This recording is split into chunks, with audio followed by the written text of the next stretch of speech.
Very often the social cost from corruption isn't really well captured by the notion of people having to pay bribes. The true and proper social costs have to do with lower quality social outcomes. We're going to look at the country of India and the topic of corruption in the issuing of driver's licenses. I'll be drawing on a very good paper on corruption, and it's entitled Obtaining a Driver's License in India. The authors set out to answer a pretty simple question. Should this guy be on the road or not? It turns out the answer is going to be a little scary, and that's because of corruption. The authors set up an experiment to try to figure out how corrupt was the process of issuing driver's licenses in India. There were 3 different groups involved. First, they took a randomly selected group and offered them a bonus if those individuals could get a license especially fast. The quickest you could get a license in this context was within 32 days.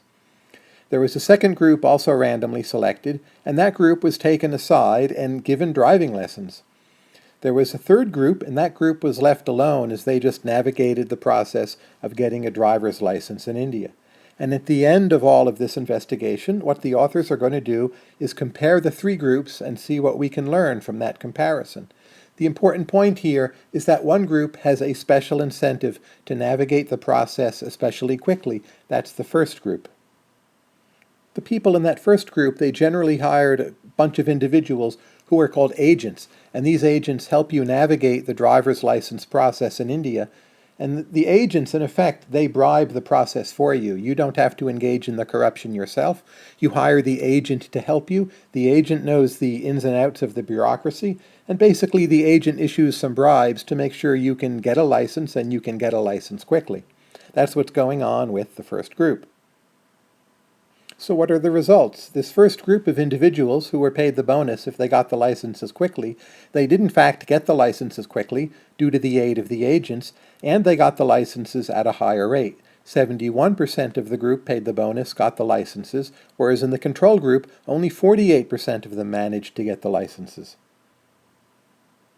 In other words, some of the individuals were paying to get the licenses when really maybe they should not have had the licenses at all, and you can think of this picture as one instance of the social costs of corruption. Just how bad is this problem? Well, it turns out it's a somewhat grim story. Of the bonus group, only 38% had to actually take and pass a driving test to get a license. That's because of the aid of these corrupt agents. Those who were in the bonus group who got a license, they were then independently tested to see whether or not they were good drivers. And it turns out that 65% of them failed that test, and maybe those individuals should not be on the road. This is again another lesson in the high social costs of corruption.